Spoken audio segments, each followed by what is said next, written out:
Hey, welcome to another video from SkinnyMedic. I have the Halo chest seals here.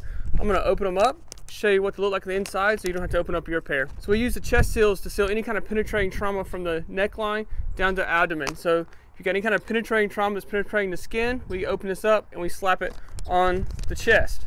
Also, with high energy stuff, you have to anticipate that things go into the front, out the back, or even into the back, out the front. So always have two pair, which this kit here does come with two pair, so always have two chest seals. Taking a look on the outside of the package here, you have directions here. Got two pull tabs here that's going to help you open it up. It's a nice thick heavy plastic. And you also have directions in German, Dutch, and French in case you don't speak English. So directions say clean and dry the wound, remove one product from release liner, place seal firmly over the center of the wound and adhesive side down, which is always good. Apply light pressure to the adhesion and then repeat instructions on second dressing if second wound is found. So always check the back side.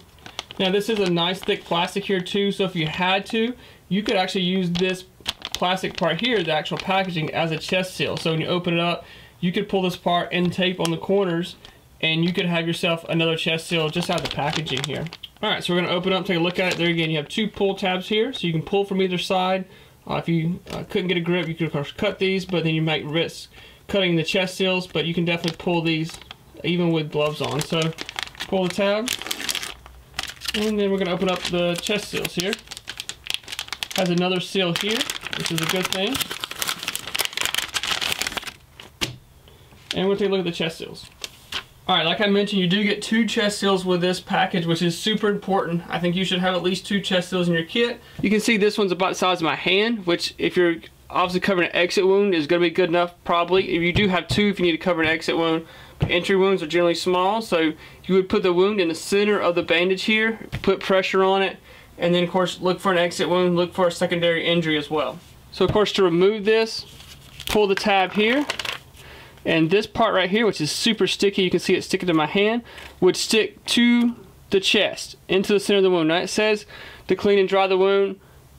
You know, you can, if you've got time to do that, but if not, you can slap this on their chest and it's going to stick. So this is what the chest seals look like opened up, obviously. You're going to use this for penetrating trauma, this knife wound, gunshot wound, any kind of trauma that penetrates the skin, that puts a hole in the chest.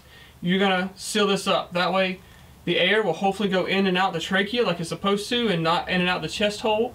So you're going to prevent that pneumothorax from developing, the hemothorax, all that's going to prevent, which are life-threatening injuries. So you need to get some chest seals in your trauma kit. Also remember that if you put one of these on someone's chest and they start having more trouble breathing, then when you put it on, then you can pull this back and release the pressure off their chest. So you can relieve the pressure, whether it be air building up or blood building up in their chest. You can see here, this is perforated already. So if you had to, you could tear these apart, hand them to someone else. You know, they don't have to stay together. You can pull these apart and separate these pads here. Like I was saying here, you could use this as another chest seal if you had to. This is a good heavy thick plastic. So we open this up here. So we open this up. Tape this to their chest using some good tape, whether it be duct tape, good quality cloth tape, and you could put this over the chest then to make another chest seal. Now the question comes in, whether you tape this on 3 or 4 sides. It's user preference, honestly. So, but you want to get a good seal. So either tape it on 3 sides or go ahead and tape it completely on 4 sides to go ahead and seal it off. But you could use this as another chest seal. Thank you guys for watching. You never know when you'll be the first responder, meaning the right gear and the right training.